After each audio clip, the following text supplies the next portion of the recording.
It's time to knock down doors. Not just knock on them, knock them down. There are so many green tech companies out there that are doing such amazing work.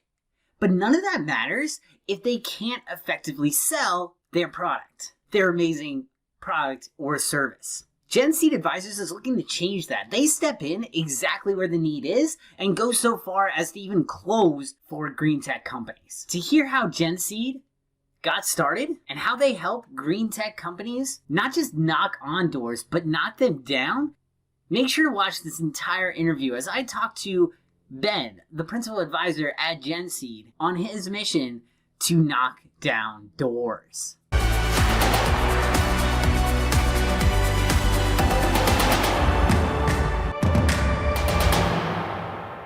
All right, Ben, thank you for joining us today. And can you please introduce Genseed Advisors and what you guys do? All right, thanks, Billy. So Genseed Advisors is a early stage business development services provider. We work with climate technologies to help them get their deployments and close sales. Nice. And what led you to want to start a business where you're helping these green businesses close sales? Yeah, so I've been in this space for a long time. I've worked initially as an engineer in the solar industry. I became an entrepreneur in energy efficiency. I worked as an entrepreneur in the EV space. And I've seen a lot of startups in the climate technology space, done a lot of sales. And I think that there's really a gap between the technology development and the sales currently. And I think we're trying to fill that gap. Basically, I think that what we see right now in the market is that there's been a lot of investment into the space. People are hiring a lot of engineers. There's a lot of technology development, and it's phenomenal stuff. But fundamentally, in order for us to meet our goals from a climate perspective, we don't have a lot of time, and we got to get all these technologies out there as quickly as humanly possible. And so what we're trying to do is build a team around doing that, just that. Not just knocking on doors, but knocking down doors to get climate technologies deployed. Definitely, because it's not just that you have the technology, but you actually have to get the technology out there and people to use it. So if they're not able to use it because you're not selling it effectively and people think, oh, why do I need that? Then, even though it's the best technology out there, it doesn't matter if nobody either A, knows about it or is using it. So that's, two huge things. So you guys are definitely filling a big gap that needs to be filled for sure. Oh, exactly. And, we saw this in the solar industry. Kind of this is, where we started building this thesis, is that especially in the residential solar industry, when Solar City, which, became Tesla, when they kind of scaled back their direct sales approach, the vast majority of the residential solar industry evaporated. We have a market-based incentive structure in the state of Maryland here, which, because the market was dwindling so much, the incentive has gone up dramatically because fundamentally this residential solar push, basically the push marketing, hasn't occurred since it's been scaled back. And so seeing that, I think fundamentally what you take from that is that, or we took from that, is that climate technologies need to be push marketed. Like these things are not, it doesn't just get adopted. This is not a build it and they come. This is not a, oh yeah, people just choose that one off the shelf. This is somebody needs to knock on the door. Somebody needs to make the pitch. Somebody needs to figure out what needs to get done to close the sale, because otherwise it just doesn't get done. And so I think that's kind of like our motivation, is that if in the absence of someone push marketing these products, there's really nothing. There's really not a lot there. So I think we're trying to fill that gap. Yeah, for sure. It comes that way in any market. People are so busy that they can't just go out there and be searching, okay, what's the newest thing in climate tech? Like, some enthusiasts will definitely be doing that, but the average day person who we need to adopt this as well needs to know about it. And if there's no marketing or sales around that being able to be spread, then there's nothing there. It's not going to happen. So what do you feel, kind of going along with that, what is your role in helping these companies with the fight against climate change? Yeah, so what we do is we come in support the entire sales process, whether that's prospecting, lead qualification, or proposal, and we go so far as to actually close. We essentially augment an entire sales team, providing sales reports, kind of the entire process in an automated fashion, so that, again, as a startup, you typically don't build out your sales process, but you need to, because it's all about the funnel and it's about the kind of management, the whole process, but it's hard.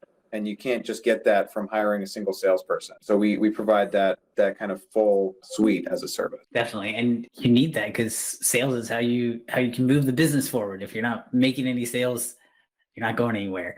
That's really critical. And kind of shifting gears to social media here, do you, in generating leads for these companies and also trying to generate those sales, do you use social media as a component of how you are marketing these and trying to get sales for these companies? Well, I will say that it's just, we don't step in at that point in the funnel, right? Social media is like the widest possible net. And we probably come in, 2 stages after that, right? As much as I say that we come in as early as possible, I think that that's the wide net that I think that we don't necessarily cast, just because we're salespeople, we're not marketing people. I do view that as a marketing function.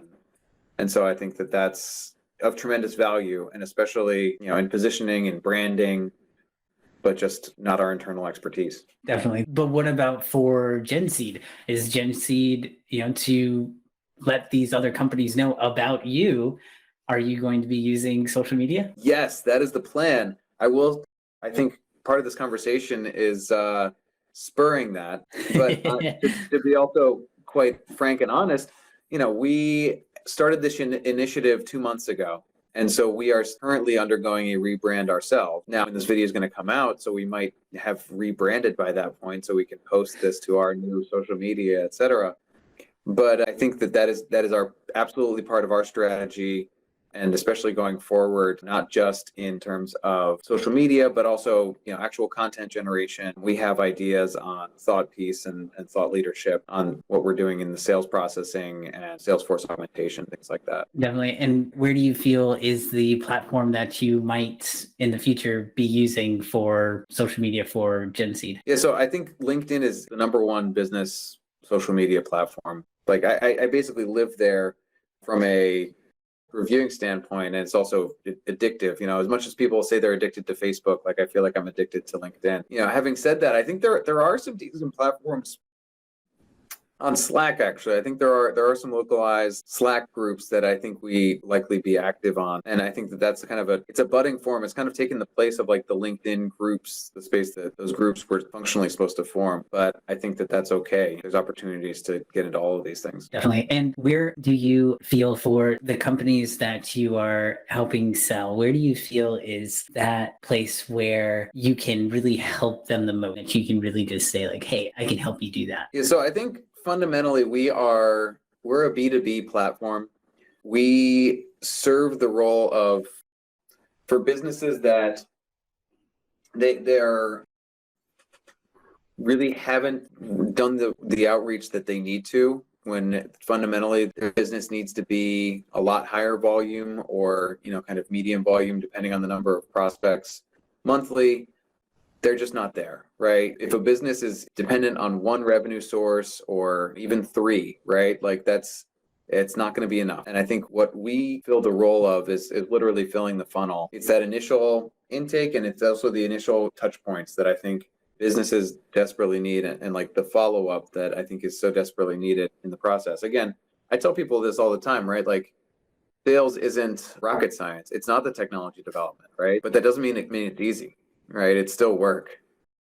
And you still need to be weeding your garden. You still need to be watering your garden to make sure that your plants are going to grow. So I think like where we step in the process and where we best serve is those small to medium businesses that are looking to expand their sales, and or the businesses that are looking to launch a new product. We're working with one group that's that's looking at a new product offering. And then the other group that we're looking to serve is international companies looking for a US based presence. And I think that's another role that we can fill. We don't have one yet, but I think that's another area where we're looking to serve. Definitely. You mentioned before that you have a platform for them to really see everything that's, going on with sales and all of that. What tool are you using to really be able to convey your sales process to your clients? Yeah, I think it's really a stack. Like, as much as, I'm not a software developer, I'm not like really into the weeds there, but it is a stack or a suite of different tools that we leverage, whether it's the outreach sequencing and automation, it's the CRM tools, it's the lead generation and things like that, it's the tracking and then reporting out. We have a suite of tools, but we're open on that front too, right? Fundamentally, you need to have a CRM. I like HubSpot personally, but typically often use our client's CRM to kind of keep that there. We have automation for campaigns, and there are a lot of different options. Active Campaign, HubSpot itself, Woodpecker, a few others. That's a necessary piece of this. And then going earlier, we use different tools to obtain lead contact information, whether that's Zoom Info, Rocket Reach, Seamless, Contact Out. There's a long list of all these pieces. I think fundamentally that kind of makes the suite or the stack that we package up. I'd be lying if I said that we had our own customized, proprietary software suite. We don't, but it's a matter of how you use it and how you leverage it. This is what a platform makes. So that's my hope, at least. Definitely. There's a lot to be said about being able to use that whole suite of tools effectively, because having to go out there and if somebody were to want to try to learn each individual one, it takes time. And lots of times you're trying to run the whole entire business elsewise. And if you don't have that foundation of how you use all these separate tools, it can take a lot of time to be able to go through and have to learn all of those. So being able to have somebody who's going to take over that process and already knows all of those different tools and can use them effectively, that can be really huge, especially for a company that really needs that.